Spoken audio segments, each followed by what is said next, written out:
Welcome back to Proxy Armor, everybody. And today we're going to be taking a dive into one of the most competitive units in our book, which is Rangers. So Rangers have not always been the most competitive unit in the history of Eldar, especially in past editions, 5th and 6th edition I'm thinking of in my mind. But right now they're in a really strong place, and they're actually positioned to be the premier troop choice in every single tournament list that I've seen, that's been successful in tournaments. So why is this? Why are Rangers so competitive? And a lot of newer players might look at something like Rangers and say, well, they don't really seem to be that effective. They don't really do a lot of damage. They're pretty weak to shooting despite their buffs in terrain. They just don't really seem to be a great pick. And to be honest, in a combat damage type scenario, you would be absolutely correct. They are not a good unit to deal damage. In fact, their damage is so weak that a lot of people might look at their points cost and think that, wow, this unit is really overcosted for what it actually does. But the thing about Rangers is they're extremely good at capturing objectives, and they're extremely good in match play, which is why most tournaments use Rangers for their troop choices. So what we're going to do is we're going to actually take a look at the stats and special rules of Rangers. We're going to look at the role they perform on the battlefield. And we're going to kind of take a look at how they're so effective at grabbing objectives and secondary objectives. And hopefully learn a little bit something about why Rangers are actually so competitive, and basically why they're being used as an auto take in almost every single tournament list. And to be honest with you guys, I'm a little bit sick of Rangers. I hate to say it, but, I've been using Rangers in almost every single list I have. And, for the most part, at least one unit.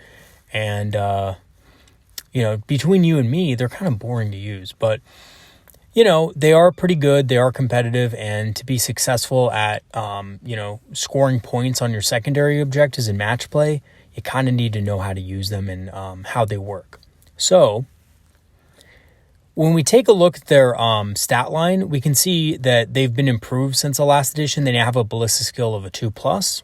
That means they, hit very reliably and easily against most targets. Other than that, they have pretty average stats, and they even have worse armor than Guardians.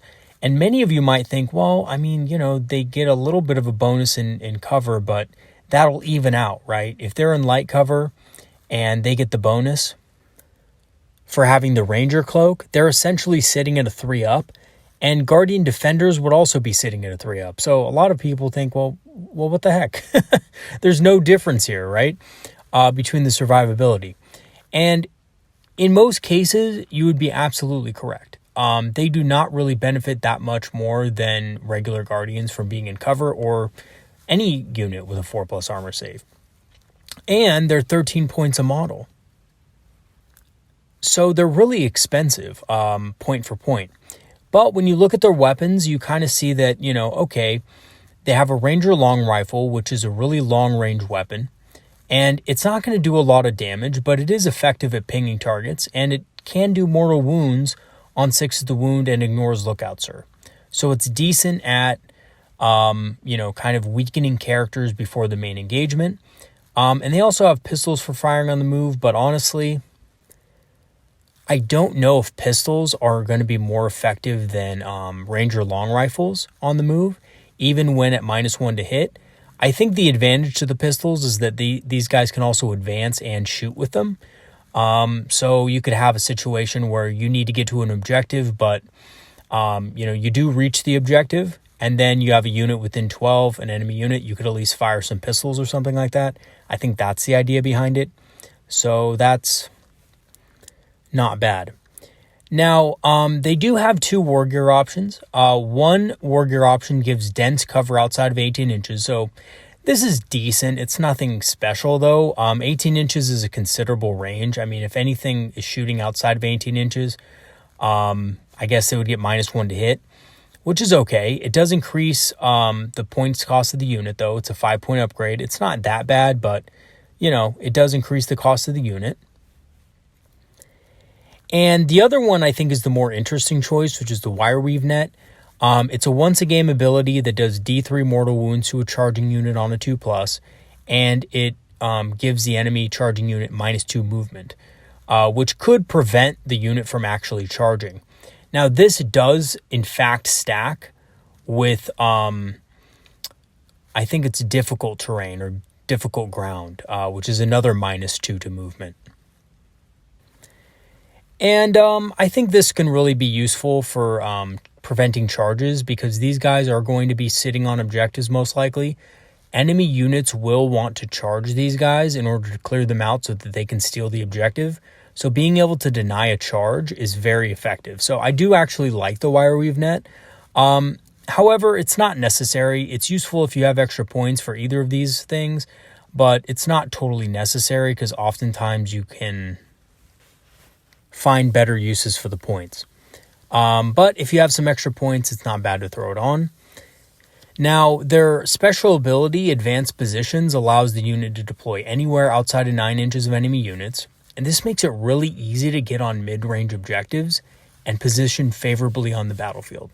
So from the first couple of turns, these guys can start scoring points for you without having to worry too much about enemy interference.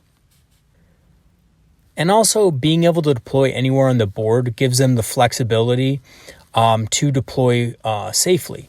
So, for example, if there's a piece of terrain that's outside of your deployment zone, but that's, terrain in the middle of the field or something like that, gives you a good vantage point, then you can deploy your Rangers there, and it kind of gives you some more options in that way. Also helps you deny enemy reinforcements coming in, because remember, enemy units need to be outside of 9 inches of your units if they come in. So deploying a unit of Rangers near a key area of the board can basically give you a 9-inch bubble around that unit of Rangers to where your opponent cannot deploy. So there's some cheeky things you can do with this. You can spread your Rangers out a little bit. I know it sounds a little bit cheeky, but you can spread your Rangers out by terrain or around an objective to prevent enemy reinforcements from coming near it. So there's a couple of cool things you can do with the Advanced Positions. And the Ranger Cloak, this is what basically gives them their +1 armor save. So basically it just makes them more durable in terrain. The unit will get a 3+ save in light cover, or a 4+ save and -1 to hit in dense cover. This still does not make them that tough. They are no longer the Pathfinders of old. They're not getting 2+ saves and all sorts of crazy stuff, which is what they used to get back in the day. And if anybody out there has played Eldar for as long as I have, since 3rd edition, you will remember how hard it was to kill Rangers, your opponent to kill your Rangers. It was almost impossible. I've had scenarios back in the day where I've had a whole platoon of guardsmen shooting at a unit of Rangers or Pathfinder Rangers, and me just making every single save with fortune rerolls, insane. No longer. These guys are definitely not as tough as they used to be. So you kind of need to keep them a little bit safer and understand that they probably will die if the enemy shoots them with any seriousness. Now, the War Gear stratagem that they benefit from is called the Resonator Shard, and you'll also notice that they have the Resonator Shard keyword in their profile. So basically what the Resonator Shard does is this makes them synergize fantastically with support weapons, allowing support weapons that target enemy units within 12 of Resonator Shard units get rerolls to hit. So this pretty much makes indirect fire weapons like the D-Cannon, like the Shadow Weaver or Doom Weaver, much more effective at shooting their targets and hitting. Remember, the new changes to indirect fire weapons nerfed the ballista skill of these weapons when shooting enemy units out of line of sight. So basically what this does is it makes them much more accurate, and it makes them actually viable to use. So because we mostly use Rangers in our list anyway, using this stratagem with support weapons wouldn't be a bad idea if you actually have support weapons in your army. However, beware, because you could easily put your Rangers in a bad spot if you're not careful. With the assumption that, you're using the advanced positions to put them there in the first place to get some sort of alpha strike on the enemy. Be careful with this. It could easily lead to you losing your Rangers and not really gaining anything from it, especially if your opponent is getting first turn. You always want to be careful, and you always want to deploy your Rangers accordingly so that this doesn't happen, because no one wants to give away a unit for free, especially if you don't get anything out of it in return. So what we're going to be talking about next is what role Rangers perform on the battlefield. So Rangers perform 3 roles. They are great at objective control, which means they sit on objectives and force your opponent to react. They're great at long-range sniper support. They have 36 range. They can support units from all around the board, and they don't need to worry about moving up to be in range or being useless. In some cases, like for example, Guardians only have an 18-inch range. And a lot of times, if they're sitting on an objective in the backfield, they're not going to be shooting every turn because they may not be in range of anything some turns. So you don't get the full use out of them. Rangers, you'll never have this issue, really. And lastly, Rangers are great at scoring secondary objectives, especially the scout the enemy objective, which is basically an Eldari specific trait, or secondary, excuse me. And this is just fantastic. And I'll get into why in just a second. Now, as far as objective control, they're great at sitting on objectives, preferably in cover, and this forces enemies to react to you. For example, if you don't have anything on an objective in the backfield, your opponent doesn't really need to worry about it, and in some cases can use it to his advantage by stealing it from you, and thus putting something in your backfield. And this can also help them get line breaker and all sorts of other stuff. So Rangers are great at kind of sitting on objectives in the backfield and terrain and stuff like that. They have a really long range, so they're also a great unit just to kind of support your army from the back. Guardians and things like that are kind of iffy because they need to be more in the middle of the field. And what that means is you won't have necessarily an objective secured unit for the back objectives in your deployment zone. They also have advanced positions so that they can deploy on objectives in the middle of the field as well as the backfield. Essentially, any place on the field is not safe from Rangers because they have advanced deployment. And lastly, this allows the rest of your units in the army to have the flexibility to be able to do their specific role, which is to deal damage, and perform other roles that they might be better at. So you're going to have units like Wraith Guard, Dire Vengers, Striking Scorpions, Howling Banshees. None of those units want to bother with sitting on an objective. Trust me, they're not good at it. Even Dire Vengers, who are kind of your, objective-based aspect warrior, are really not good at sitting on objectives. In fact, a lot of times, Dire Vengers would rather kind of take an objective and get off it than have to sit on it. So Rangers being able to do that really helps out the rest of your army perform their roles better. Now, the other thing that they do is they provide long-range sniper support. Their weapons have a 36-inch range, which is very good. They can ignore lookout surge, so they can target characters. And they deal mortal wounds on 6s in addition to normal damage. And this makes them good at pinging things and dealing light damage to make certain targets easier to deal with throughout the game. And then lastly, we have the bread and butter of the Rangers, and the real reason why you have to take at least usually one unit of Rangers, no matter how opposed you are to Rangers, if you're playing match play and if you're playing competitively in any sense. And that is the scout the enemy secondary objective. So basically what this does is it allows you to pick a unit of infantry and quote unquote scout the enemy. And as long as it's not within 6 inches of your deployment zone, so it has to be outside of the deployment zone, right? So that means it has to be somewhere outside of it. So that's really easy for Rangers to do because they have advanced position. So essentially, these guys can do it from the beginning of the game. It's way more effective with Rangers because your opponent won't have a chance to stop it, as This action is completed at the end of your turn if it's a ranger unit. So essentially what that means is that you started at the end of your movement phase, right? So your rangers move up, they use this action, scout the enemy, and at the end of that turn, that action will be completed and you will score 2 points. Now, this is really important because normally a normal unit that's not a ranger unit would not finish this action until the next turn, and there's plenty of different ways in which an enemy unit can shoot or kill the unit which is performing this action. So if it was a unit of guardians, your opponent could easily kill that unit of guardians, and then you wouldn't score any points. But if the unit of rangers does it, they're going to score the points at the end of the turn, guaranteeing you that 2 victory points, and if you're within their deployment zone, then you get 4 victory points, which is even better. And to be honest with you, because of advanced positions, rangers can do this from the beginning of the game, even in the opponent's deployment zone, if your opponent doesn't block it. I've actually had a game where an opponent didn't want to deploy certain units on one side of the battlefield because a lot of my stuff was on that side. So I used advanced deployment to deploy a unit of rangers on that side of the board in the corner.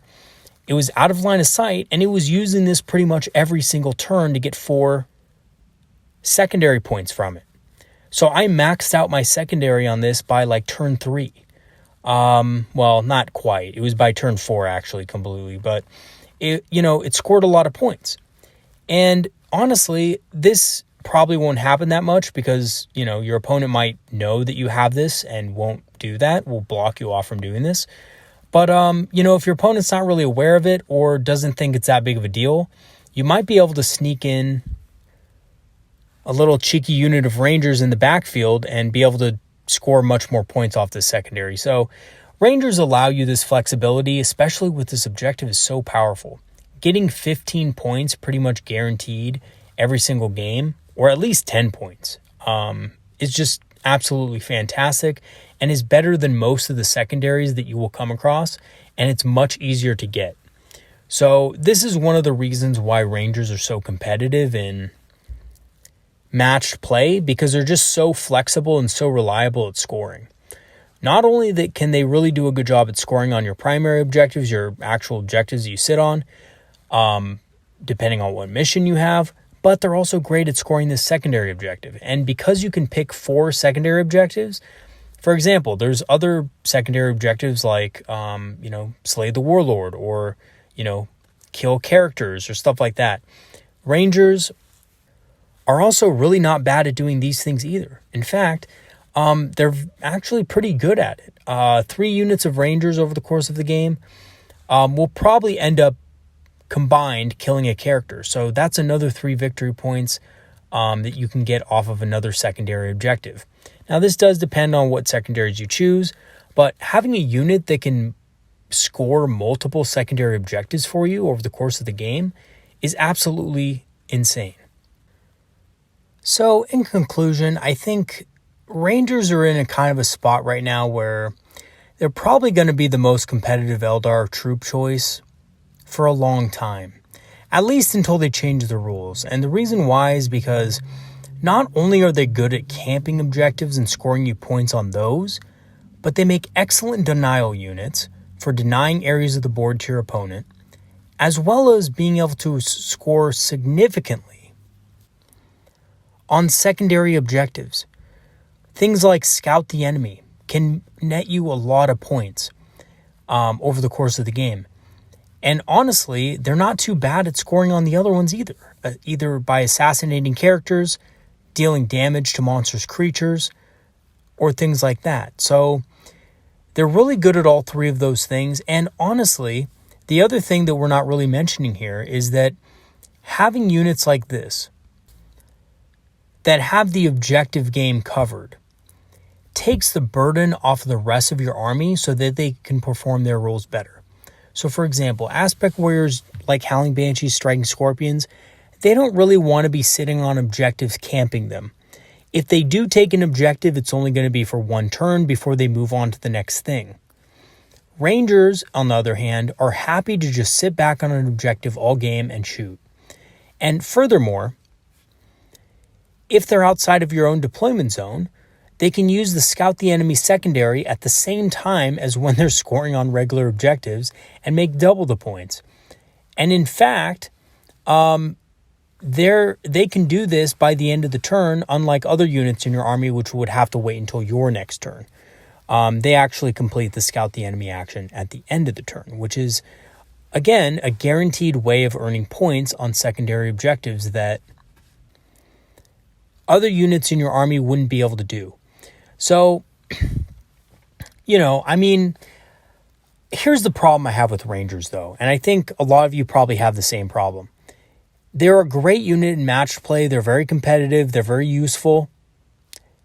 They're boring, though. And I know I said this in the beginning, but honestly, I've used Rangers in so many games now. I have 3 units of them. To be honest with you, they do the exact same thing every game. But you know what? That's okay.